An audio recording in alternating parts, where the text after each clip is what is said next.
Vamos iniciar aqui o segundo período da nossa aula de Aerodinâmica 1 do dia 7 de maio de 2020.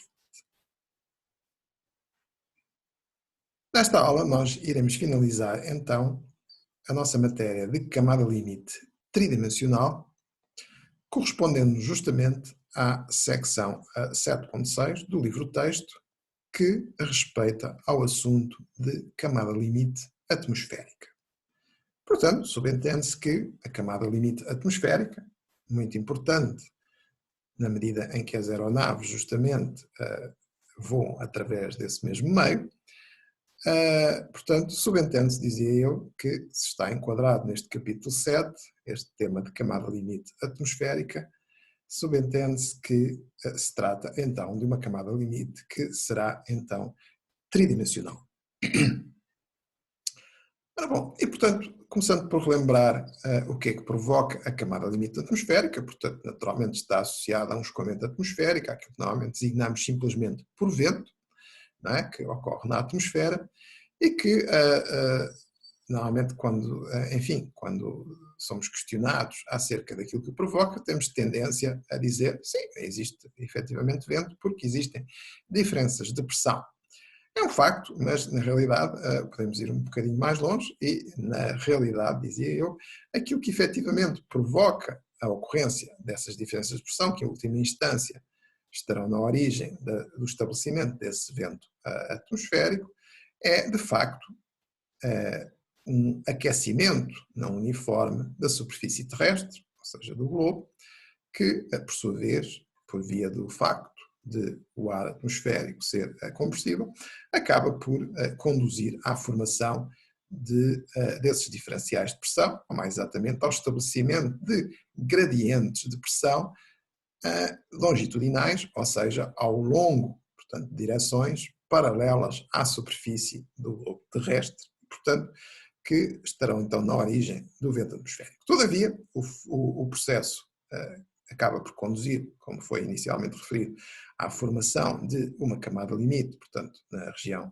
adjacente à superfície terrestre, portanto, que é tridimensional e, portanto, como veremos, de facto, uma das características mais importantes dessa mesma camada limite atmosférica é, efetivamente, ela não ser apenas devida justamente ao estabelecimento destes gradientes de pressão longitudinais. Bom, já lá iremos. Portanto, então, em suma, de qualquer forma, o efeito dominante acaba por provir, efetivamente, destes gradientes que decorrem, portanto, como eu referi, em direções, portanto, segundo eixos paralelos à superfície terrestre e, portanto, esta camada limite atmosférica que por essa via é formada, devido à dimensão das escalas que estão em causa, portanto, tratam-se de escalas muito grandes, apesar das velocidades não sendo especialmente baixas, portanto, toda a gente tem uma noção típica das velocidades do vento, portanto, não são especialmente baixas, mas também não são particularmente elevadas, todavia, quando conjugadas, lá está, com as dimensões, portanto, aqui terrestres que estão em causa, e já iremos discutir tipicamente os valores típicos para a espessura desta camada limite, portanto, produzirão ou estarão associados a números de Reynolds característicos que são suficientemente elevados para conduzirem inevitavelmente ao facto de o regime em que se processa este escoamento de camada limite atmosférica ser turbulento. E, portanto, sendo turbulento, já seria intrinsecamente este escoamento turbulento tridimensional, como analisámos na sua devida altura, portanto, no capítulo 6.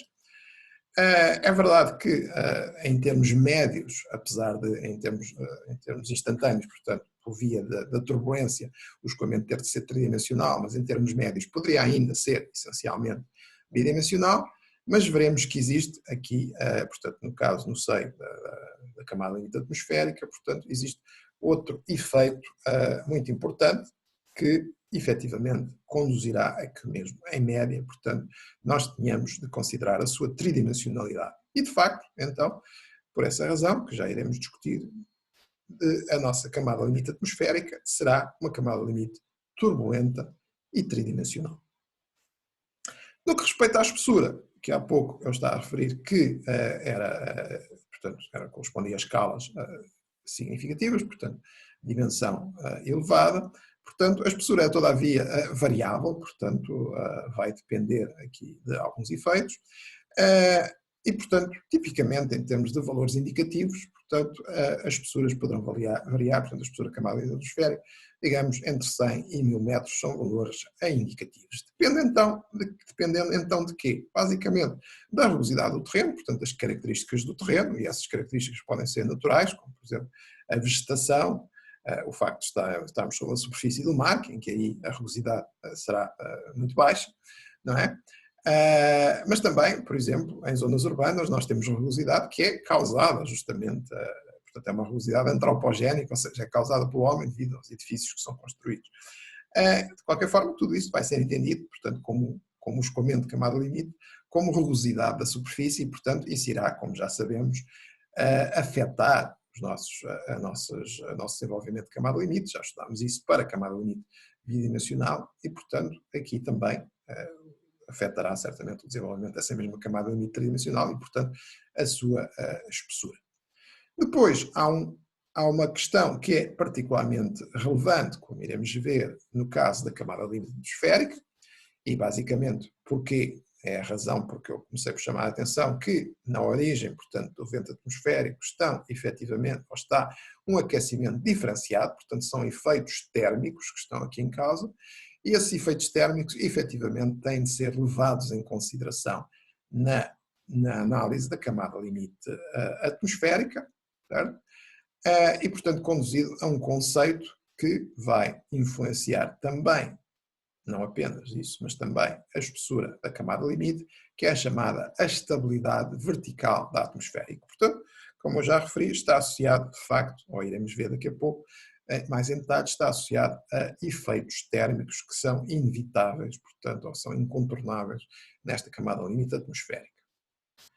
Portanto, em resumo, as massas de ar atmosférico, naturalmente, para que se processe o escoamento, ficarão sujeitas a determinadas forças, que se as designarmos, se escrevermos por unidade de massa, são na realidade acelerações, forças por unidade de massa são acelerações, e portanto, sob esse ponto de vista, para determinarmos, portanto, esse movimento dessas massas, poderemos aplicar a essas acelerações a chamada segunda lei de Newton, que todavia também sabemos ser válida, portanto, num referencial inercial, ou seja, num referencial em termos de coordenadas absolutas, certo?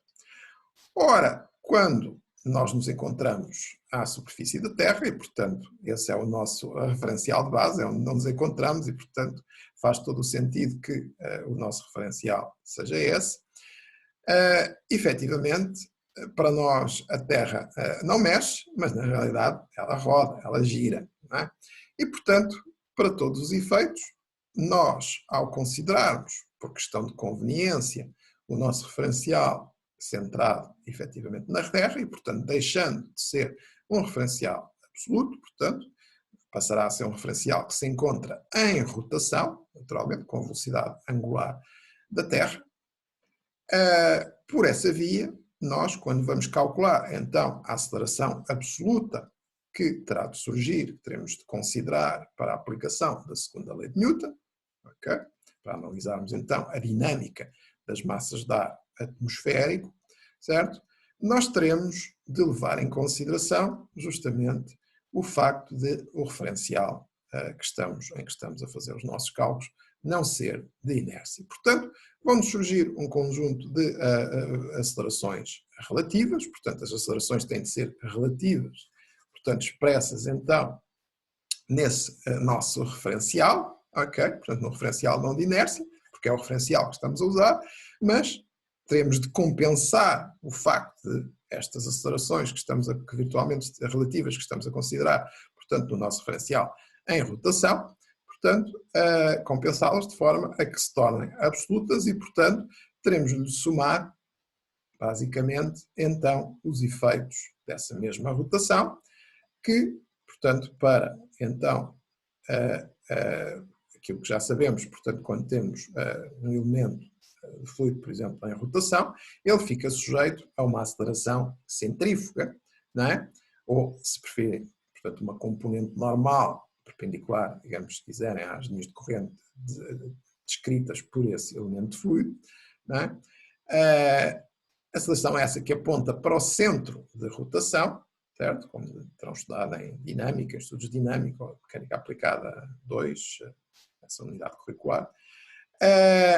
E, portanto, o termo correspondente é dado por este produto externo duplo, certo? Entre a velocidade angular da Terra, WE, o vetor correspondente, pelo produto externo dessa mesma velocidade angular, pelo vetor posição, portanto, desta massa de ar, este vetor x que aqui está.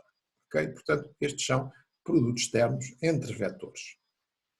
Naturalmente tem de ser realizado primeiro este produto externo, porque senão teríamos aqui, portanto, produto externo no vetor, pelo mesmo vetor, daria resultado nulo. Não é? Ora bem, mas ainda há mais uma contribuição a levar em consideração, portanto, esta aqui é devido à rotação, portanto, que não estava a ser considerada a partir do momento em que portanto, as nossas acelerações eram relativas, portanto, eram referidas ao referencial não de inércia, mas depois, justamente, existe uma consequência quando a quantidade cinemática que está em causa é a aceleração, também pelo facto de considerarmos um referencial não de inércia, que é, precisamos de adicionar a chamada aceleração de Coriolis para que a aceleração que tínhamos a calcular corresponda efetivamente àquela que seria obtida num referencial de inércia ou no nosso referencial absoluto. E a aceleração de Coriolis é dada nada mais nada menos pelo logro do produto externo entre a velocidade da rotação do nosso referencial, que neste caso colocamos solidário, portanto, com a Terra, e portanto roda com a velocidade angular da Terra, portanto aqui o vetor OME, certo? Pela velocidade relativa, então, das massas de ar atmosférico, ok? Que teremos, portanto, nesse mesmo escoamento de camada limite. Portanto, isso corresponderá a este vetor, o R, e, portanto, sendo R justamente a indicação da velocidade relativa. Ok?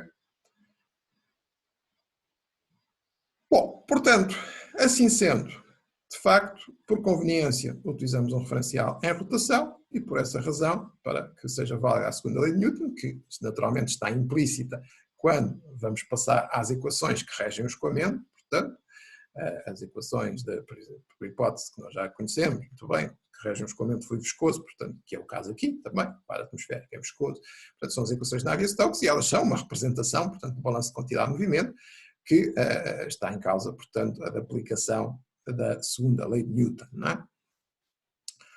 Ora, portanto, transferindo agora estes resultados em termos de aceleração, portanto, obtido, referencial absoluto, como teria de ser, para as nossas equações que vão reger o escoamento das massas de ar atmosférico e, portanto, de um fluido que é viscoso, certo?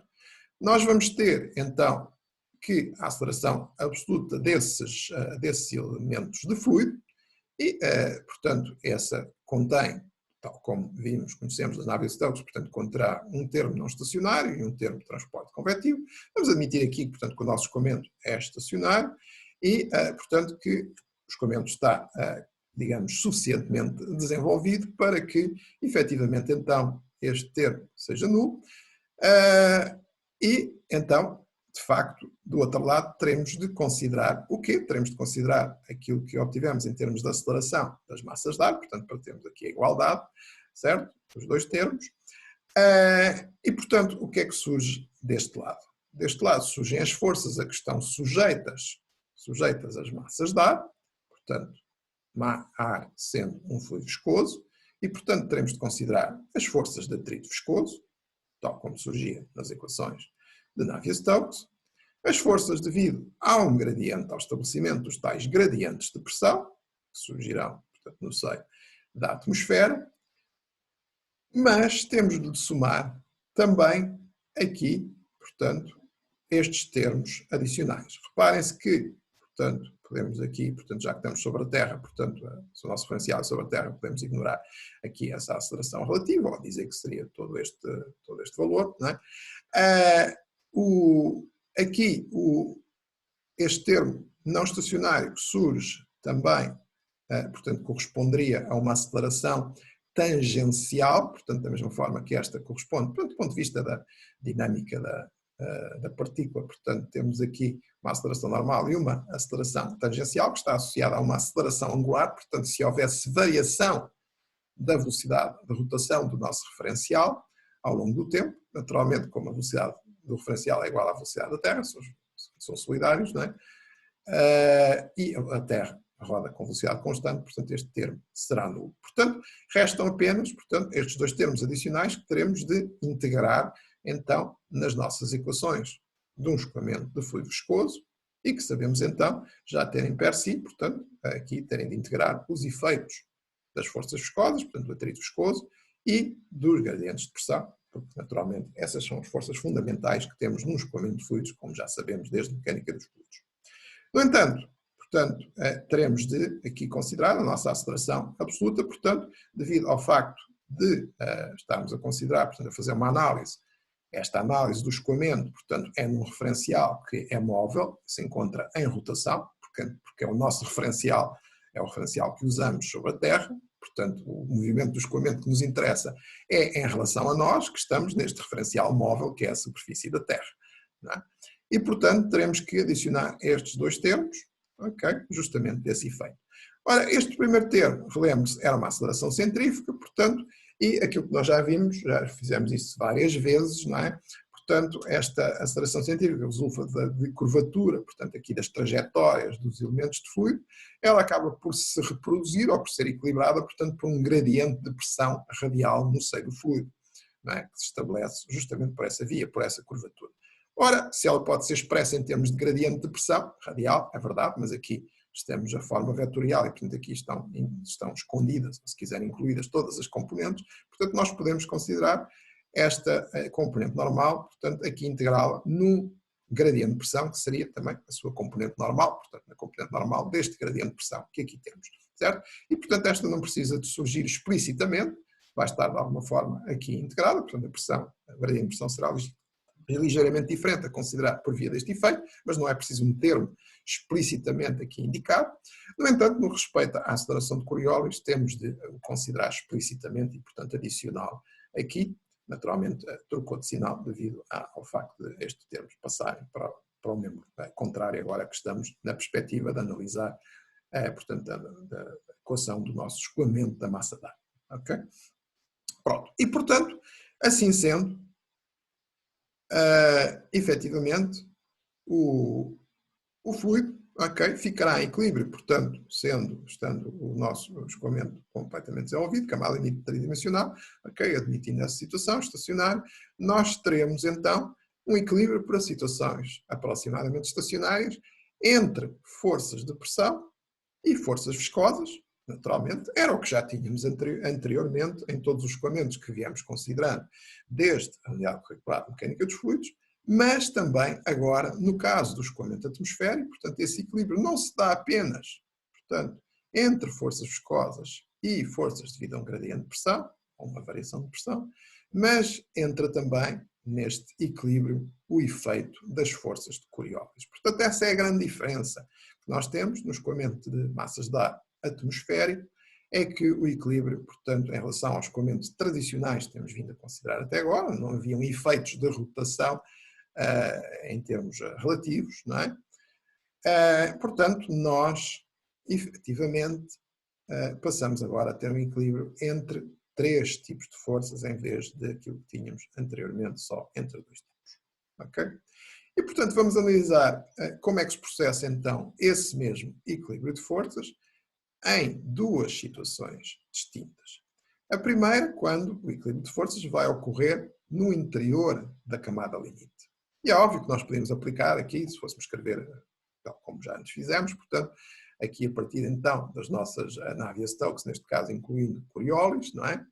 Para uma situação de escoamento completamente desenvolvido, a considerar então aqui as simplificações, as aproximações de camada de corte delgado. Podemos ir por essa via, não é essa via, efetivamente, que vamos seguir. Naturalmente, continuaríamos a ter todos estes três grupos à mesma de forças, podemos simplificar algum destes termos que surgem, portanto, quando dividimos nas diferentes componentes aqui todos estes vetores, uma vez que esta é uma equação vetorial, mas o equilíbrio, enfim, entre uns termos ou outros termos, após uma simplificação de camada limite, continuaria a dar-se entre estes três grupos de forças, portanto, no nosso escoamento atmosférico.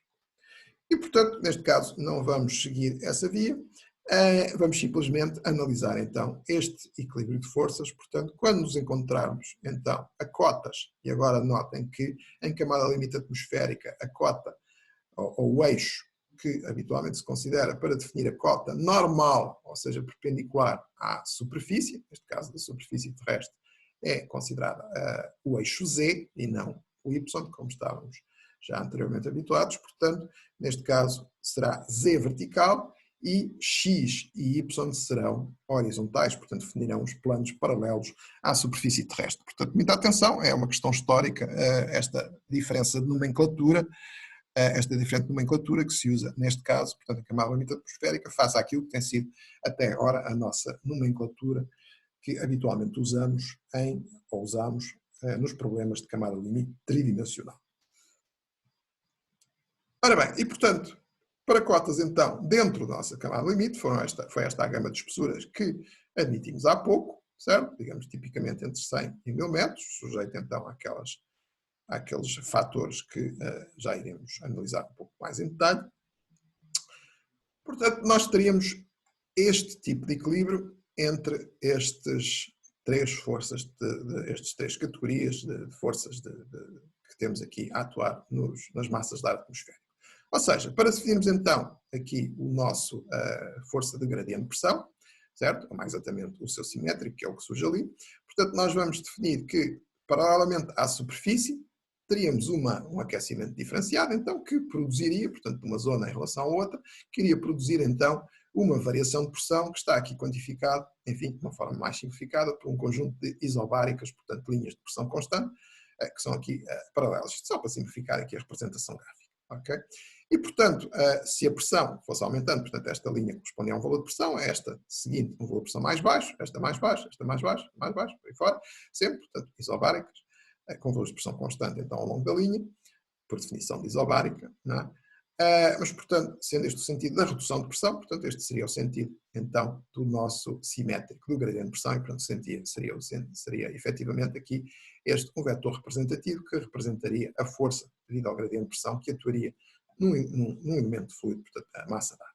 Ora, nós teríamos, então, essa massa de ar sujeita a esta força, mas que teria de ser equilibrado pelas outras duas, não é? Portanto, forças viscosas e forças de atrito, se quiser, uma vez que não são apenas viscosas, tendo em conta que a camada limite é turbulenta, mas, enfim, genericamente de atrito, quer seja laminar, quer seja turbulento. E também, então, as forças de Coriolis, lá está, associadas à rotação da Terra, certo? Portanto, sendo ω, lembre-se, a velocidade de rotação da Terra.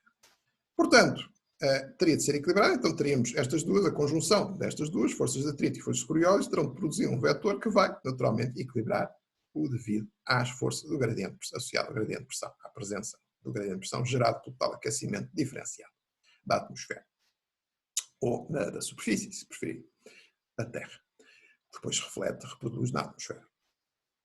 Ora bem, a força de atrito, sendo, portanto, algo que se opõe ao movimento, tem de ter o sentido oposto da direção do vento, portanto, interpretada pelo nosso vetor U, R, portanto, velocidade relativa do vento no nosso referencial, certo? E, portanto, terá de ter este sentido oposto, sendo que a direção do vento, por sua vez, tem de ser ao vetor que exprime aqui a nossa direção do vento, e também o seu modo, como é lógico, mas aqui o que importa nesta análise, portanto, que é qualitativa, é essencialmente a sua direção.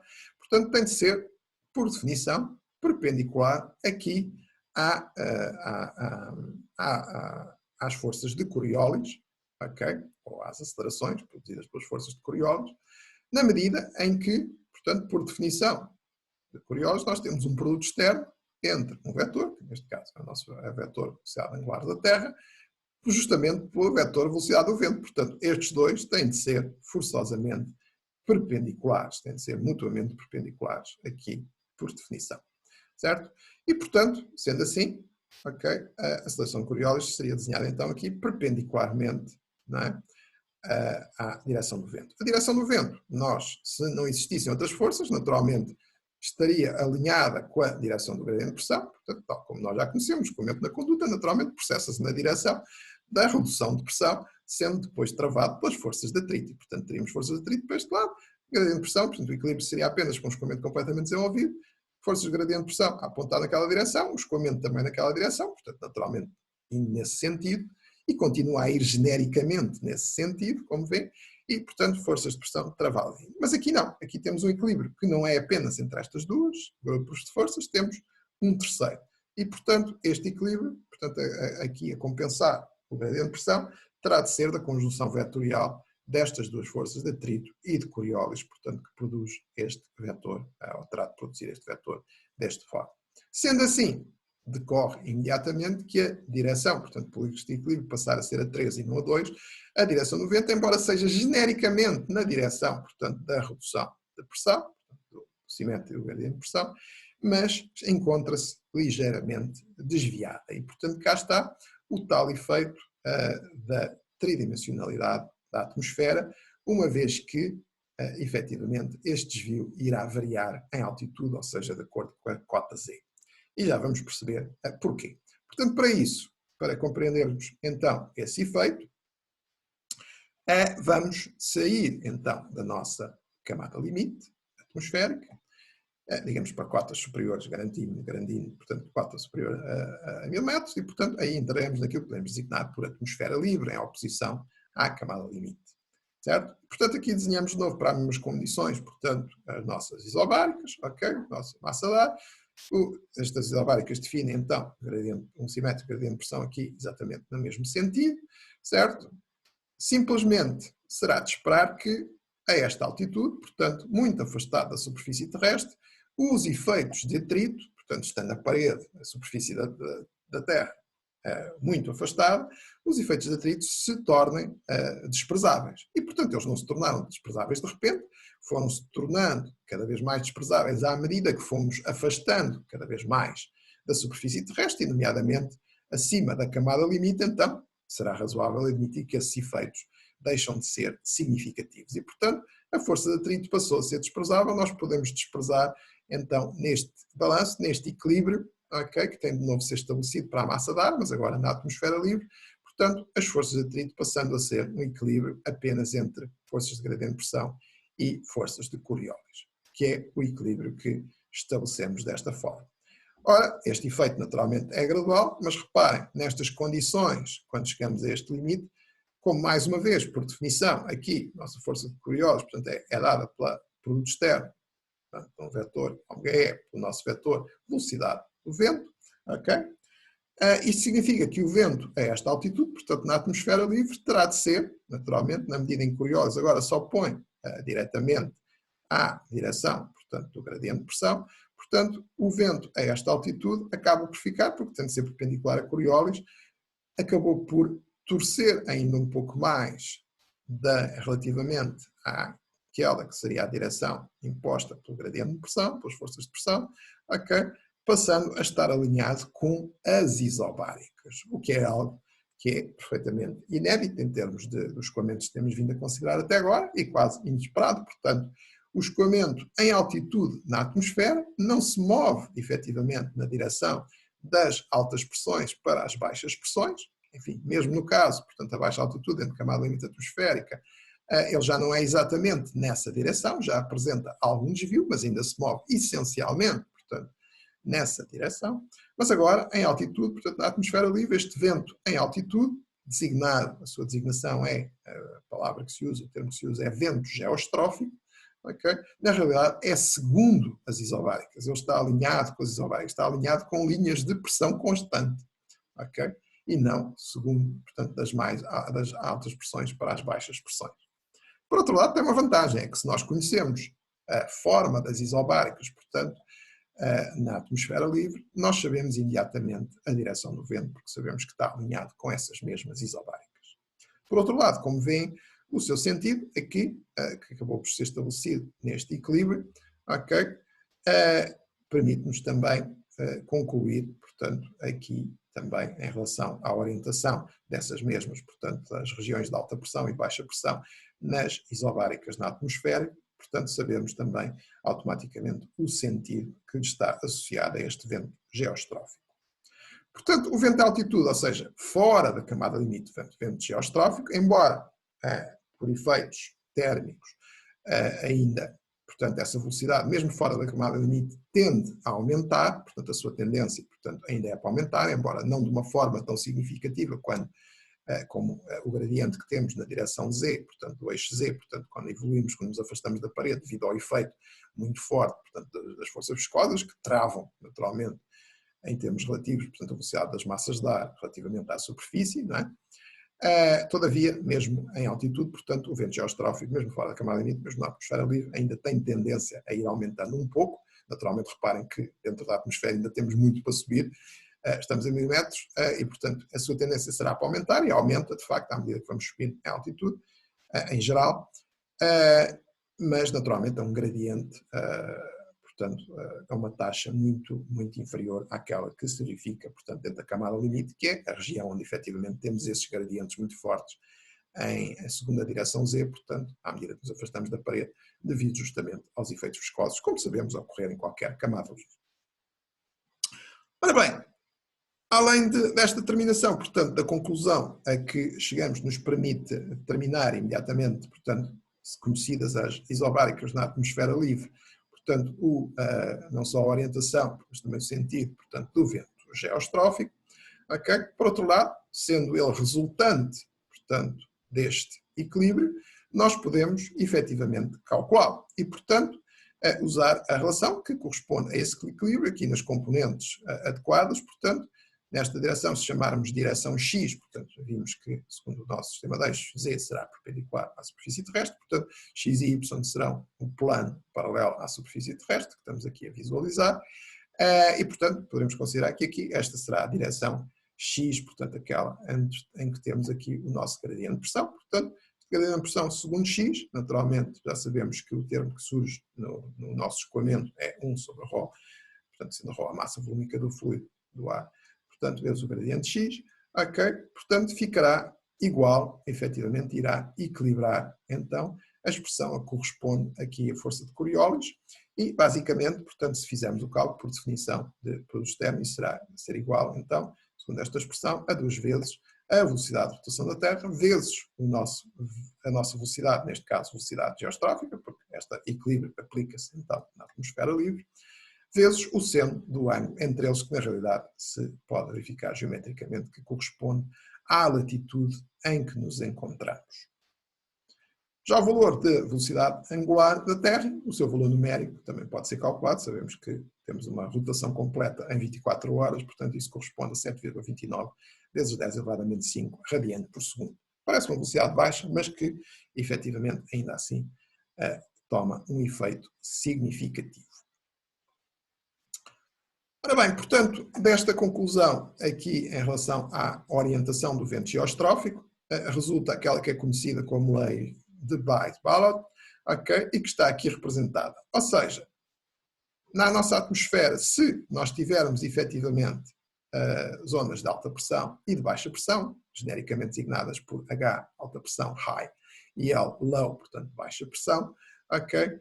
De facto, o que acontece é que se vocês colocarem aqui de frente, então, para o vento geostrófico, aqui na atmosfera livre, ok? Portanto, terão de rodar a vossa cabeça e olhar aqui como se estivessem a levar com o vento geostrófico de frente, como nós estaríamos aqui nesta situação, portanto, agora o vento geostrófico vem para nós, tal como estaria aqui, portanto, está rodado de 90 graus, portanto, como veem, nesse caso, as altas pressões estão do lado, portanto, olhando aqui de frente, rodando esta figura de 90 graus aqui para baixo, portanto, estão do nosso lado esquerdo, enquanto que as baixas pressões, portanto, correspondendo ao L e mais ao H, ok, estão do nosso lado direito. Okay? Portanto, isto decorre naturalmente no hemisfério norte, no hemisfério sul vai trocar porque a latitude muda de sinal aqui no nosso centro, ok? Mas, portanto, no hemisfério norte, esta lei de Baez-Ballot basicamente diz-nos que efetivamente a circulação, então, em torno das massas de ar, porque o vento, já sabemos, o vento geostrófico é segundo as isobáricas, e, portanto, a circulação das massas de ar atmosférico em torno de altas pressões, certo? No hemisfério norte, ocorre no sentido dos ponteiros do relógio, porque é esta direção que é coerente com este sentido, como vêem, do vento geostrófico, ok? Este sentido, portanto, é esse que é coerente, enquanto que em torno das baixas pressões, ok? A circulação, portanto, do vento em torno dessa massa de ar atmosférico de baixa pressão, ok? Irá ocorrer no sentido contrário ao dos ponteiros do relógio, porque é esse que é coerente com este sentido e, portanto, corresponde também a esta análise que aqui fizemos em cima, ok? Portanto, isso ajuda-nos a interpretar, efetivamente, portanto, com o conhecimento de se tratar de uma massa de uma alta pressão, portanto, tipicamente aquilo que é designado, se quiserem, atmosfericamente, por um anticiclone, ok? Portanto, teremos uma rotação, portanto, das massas de ar, portanto, o sentido do vento em altitude, e depois já refletir cá para baixo, dentro da camada limite, ok? Mas, portanto, este é o nosso escoamento exterior, se quiserem, em termos de camada limite, portanto, ocorre em torno desses anticiclones, portanto, no sentido dos ponteiros do relógio. E justamente o inverso, portanto, no caso de baixas pressões. Ora bom, portanto, este será então, como eu referi, o nosso escoamento exterior, da nossa camada limite tridimensional turbulenta atmosférica, certo? E, portanto, depois teremos de refletir cá para baixo, portanto, em termos de distribuição de velocidades. Não é? Ora bem, naturalmente que existem análises mais elaboradas e poderemos também fazer um cálculo, camada limite, turbulenta, mas lá está, como as escalas são muito grandes, os números de Reynolds são muito grandes, portanto, esses cálculos, e sendo turbulenta, portanto, não temos soluções exatas, não temos soluções de semelhança, portanto, efetivamente, aquilo que se aplica acaba por ser bastante empírico e, portanto, de alguma forma semelhante àquilo que já anteriormente nós vimos em camada limite turbulenta, que é, portanto, escrevemos o nosso perfil de velocidades médias em relação, portanto, ao perfil U, que neste caso será a componente total, portanto, levando em conta a tridimensionalidade da atmosfera, ok? Portanto, a uma determinada altitude, Z, certo? Aqui normalizada pela velocidade exterior, então, na nossa camada limite, o nosso vento em altitude, o nosso vento geostrófico, correspondendo a essa cota, portanto, que corresponderá a uma espessura da camada limite, e que já vimos que será função de dois efeitos, portanto, rugosidade e estabilidade vertical, como introduzimos há pouco.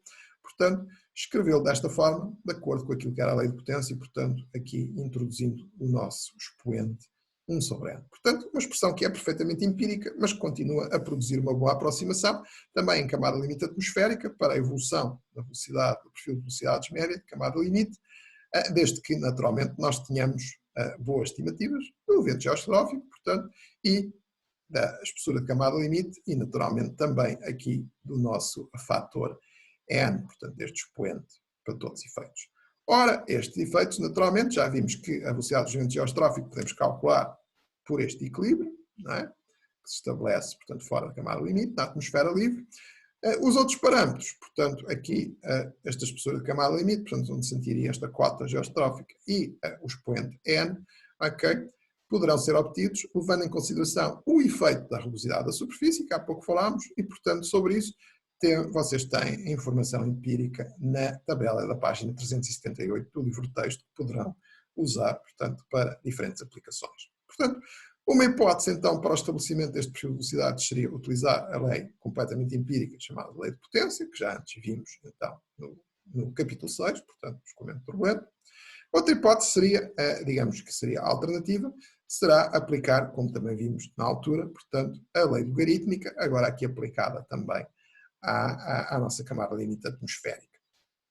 Bom, não iremos detalhar este assunto, quem estiver interessado poderá ler, enfim, um pouco mais sobre isso no livro de texto, mas essencialmente focarmos, portanto, naquela que é a aplicação mais habitual nestas circunstâncias, que é a da lei da potência, embora esta seja sempre uma alternativa, tal como já o era, portanto, em camada anteriormente nos nossos escoamentos de camada limite turbulenta, que nós vimos no contexto do capítulo 6 do livro de texto. Okay? Bom, portanto, vimos o efeito da rugosidade, portanto, que se vai refletir, portanto, tem de ser integrado, de alguma forma, empírica, portanto, nas nossas descrições do perfil de velocidades de camada limite atmosférica. Mas falta considerar, portanto, o tal efeito de natureza térmica, portanto, muito importante, que se reflete então na estabilidade vertical, portanto, em altitude, segundo Z, da nossa atmosférica. Portanto, este efeito, de facto, anteriormente não era considerado, mas no nosso escoamento atmosférico ele é crucial. Isto basicamente porque nós sabemos, basta pensar na atmosfera ISA, na nossa atmosfera padrão, nós temos uma determinada evolução de temperatura típica, não é? Portanto, tipicamente a temperatura decai a um fator, a uma taxa constante, portanto, por exemplo, na troposfera, que é essencialmente onde voarão a maior parte das aeronaves, pelo menos aeronaves comerciais, aeronaves supersónicas, portanto, poderão entrar na estratosfera, mas, portanto, temos sempre, portanto, uma evolução, pelo menos por camadas, na nossa atmosfera padrão, com digamos, uma taxa de variação de temperatura segundo Z, ou se quiserem, um gradiente vertical de temperatura, dT/dz, que vamos chamar beta atmosférico, okay?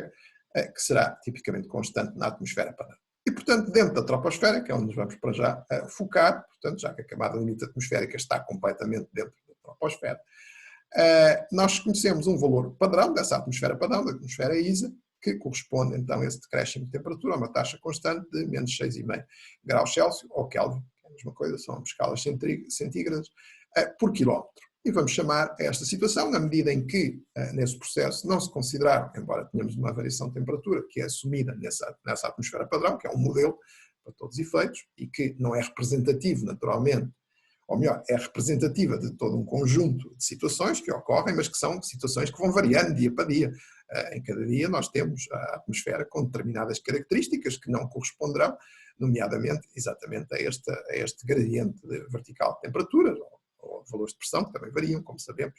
Portanto, a atmosfera padrão é a representativa de todo um conjunto de observações, portanto, que será de esperar que seja o mais frequente, não é? Mas, de facto, vão variando em torno deste valor médio de dia para dia, não é? E, portanto, sendo isto um modelo, portanto, na realidade não estamos a considerar aí nesse processo, portanto, os efeitos de transferência de calor e, portanto, nós tendo este modelo fixo, portanto, este gradiente, portanto, da atmosfera padrão é também designado por o gradiente adiabático, daí este beta-ad aqui, portanto, sendo que adiabático, relembre-se, se refere ao facto de termos fluxo de calor na parede nulo. Okay? Portanto, não há nem transmissão de calor, nem para a parede, nem a que a parede efetivamente transmite calor para a atmosfera. Portanto, isso está na base também deste modelo, uma vez que esses efeitos não são considerados, é estabelecida uma variação fixa de temperatura, portanto, com este gradiente de pressão, com este gradiente de temperatura, gradiente vertical de temperatura beta-ad. Ora bom, mas, portanto, na realidade nós podemos ter, como há pouco eu referi, portanto, em cada dia, um valor de beta atmosférico que poderá coincidir e, portanto, mais frequentemente andará certamente ali à volta de beta-ad, certo? Mas poderemos ter outras condições em que, de facto, ele poderá diferir e até diferir significativamente deste valor de gradiente vertical de temperatura. Ora bem, se o valor coincidir, portanto, se corresponde à situação 1, e digamos uma gama aqui à volta relativamente próxima desta situação 1, okay, nós temos aquilo que se designa por estabilidade vertical neutra. Embora, lá está, aqui nestas regiões próximas, seja mais correto designar que temos uma estabilidade condicional. Ela normalmente seria neutra, mas, como vocês sabem, algo que é neutro, enfim, com uma pequena perturbação, pode cair ou para um lado ou para o outro, não é? E, portanto, tornar-se ou estável ou instável. E, portanto, se faz mais sentido designar que esta condição é, de facto, condicionalmente estável, portanto, esta zona aqui é tracejada, e basicamente porque vai depender, então, de outros fatores na atmosfera, e que são essencialmente a insolação, portanto, digamos, os fluxos de calor impostos pela radiação solar, certo? Portanto, efeitos de aquecimento que não são levados em consideração, então, na nossa atmosfera padrão, e também os efeitos, lá está, de transporte convectivo, portanto, o facto de termos vento para todos os efeitos. E então, em função desses efeitos, na realidade, até em geral, portanto, nós tendemos a cair, portanto, as condições mais típicas de insolação e de vento na atmosfera até tendem a fazer com que, portanto, debaixo nesta região, portanto, é que normalmente teríamos condições neutras, tendem a cair para a zona instável. Ok? Ora bem, Portanto, esta zona instável basicamente corresponde então aqui a condições quando o beta atmosférico for claramente inferior, portanto aqui e inferior, notem que significa mais negativo, porque o seu valor já é negativo, portanto significa mais negativo do que o beta adiabático, e portanto nessa situação nós teremos de facto condições instáveis da atmosfera, portanto produzindo nessa situação, na medida em que há mais perturbações no seio da atmosfera, elas tendem a ser amplificadas, é instável, portanto isso naturalmente tenderá a aumentar a espessura da camada limite. Não é? E portanto essas condições são típicas quando temos muito sol e vento fraco, ok? Portanto condições de instabilidade. No sentido oposto, nós teremos então a condição quando o beta atmosférico for maior do que o beta adiabático, portanto isso significa poder ser negativo, mas menos negativo do que este valor, ok? E nomeadamente podemos atingir aqui uma condição em que beta até é zero, ou seja, a temperatura seria constante a partir do valor da parede, ok? E portanto não variaria, seríamos temperatura constante em altitude, segundo Z, não é? Portanto, beta M igual a zero, mas também poderá ser valores positivos, não é? Portanto, em que, ao contrário daquilo que se espera numa atmosfera padrão, em que tipicamente a temperatura decai em altitude, portanto, esta taxa, portanto, a temperatura até aumentar em altitude, que é o que temos aqui representado, naturalmente isto para uma determinada camada, não é? Aqui na região onde temos a camada limite atmosférica. Ora bem, e portanto essas condições corresponderiam, portanto, aqui nesta região próxima, e não está aqui representado, portanto corresponderia à condição de 3A, mas portanto estaria aqui alguns nesta zona, que seria ligeiramente estável, portanto, por exemplo, aqui caracterizada atmosfericamente por um nevoeiro matinal, ou depois uma situação, por exemplo, beta igual a zero, aqui a situação 3B, que seria já bastante estável, ok, portanto, uma estabilidade bastante intensa, portanto, tendendo a amortecer muito todas as perturbações e, portanto, produzindo valores de menor intensidade de turbulência atmosférica, de menor espessura de camada limite, ok? Portanto, uma camada limite menos turbulenta, se preferirem, e depois uma situação extremamente estável, ok? Portanto, muito estável, que é a chamada situação de inversão térmica, ou seja, quando, de facto, a temperatura, em vez de se reduzir em altitude, até aumenta com Z, ok? Com a nossa cota Z. Ora bem, portanto, como vêem, embora aqui, digamos, caracterizados genericamente estas diferentes situações, em termos de instabilidade, estabilidade e mesmo estabilidade condicional, ok?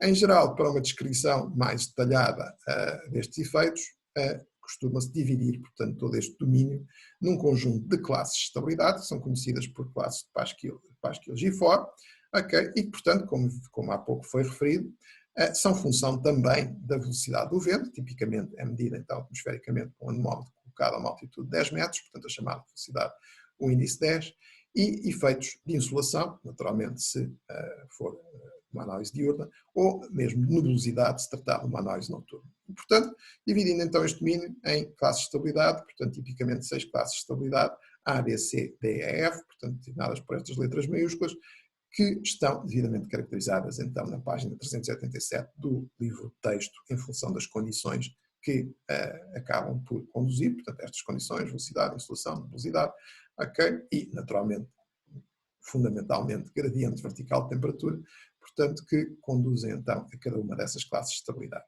Classes essas que depois permitem-nos estabelecer, então, e esta informação está estabelecida empiricamente através de todo um conjunto histórico de observações, portanto, para as nossas análises de camada daquilo que vai acontecer em termos das massas de ar atmosférico, portanto, um escoamento de massas de ar atmosférico no interior da camada limite, em termos de intensidades de turbulência, que são particularmente relevantes, quer para o comportamento das aeronaves, quer até para a dispersão de poluentes dessas mesmas aeronaves, emitidos por essas aeronaves, e, portanto, temos aqui as componentes em termos de intensidade de turbulência, quer na direção paralela, portanto, às superfícies, quer na direção perpendicular, tipicamente indicados nesta tabela da página 388 do livro de texto, em função, portanto, de cada uma destas classes de estabilidade, ok? Em percentagem, portanto, a intensidade de turbulência referida à intensidade do escoamento exterior, portanto, nosso escoamento, a velocidade do vento, para todos os efeitos. Depois também informação acerca do fluxo de calor em termos de efeitos térmicos, poderá ser de alguma forma relevante, que é relacionado, portanto, com uma escala, que neste momento não é particularmente, portanto, algumas análises de camada atmosférica fazem uso do chamado aqui do comprimento de Monod-Bukov, que é este L que aqui está, mas basicamente não vamos entrar por esses estados, apenas definir que quando este valor for negativo, efetivamente teremos um fluxo direcionado para dentro da superfície, em vez de ser a superfície a radiar. Quando for positivo, será esse o caso. Ok? E, portanto, também essa indicação, mas essencialmente aquela que nos será mais útil para já vai ser, além de, portanto, virtualmente, intensidade de turbulência, mas aquela que iremos usar já na próxima aula, vai ser o expoente que iremos, de facto, introduzir, então, aqui na nossa lei de potência, para levar em consideração também estes efeitos de estabilidade vertical, portanto, estes efeitos térmicos na atmosfera, e, portanto, esse termo aparece, portanto, como potência da distribuição de velocidades U, portanto, aqui esse PU, que é o inverso do fator N, portanto, que surge na lei de potência. E, portanto, que utilizaremos, então, toda esta informação empírica em função destas classes de estabilidade, portanto, no fim de contas, levando também em consideração não apenas os efeitos da rugosidade, que já conhecíamos, afetar uma camada limite turbulenta, e sabemos que a camada limite atmosférica é turbulenta, mas também agora temos que levar em consideração os efeitos térmicos, os efeitos de estabilidade vertical da atmosfera. Ficamos então por aqui. Continuaremos na próxima aula com uma aplicação desta matéria.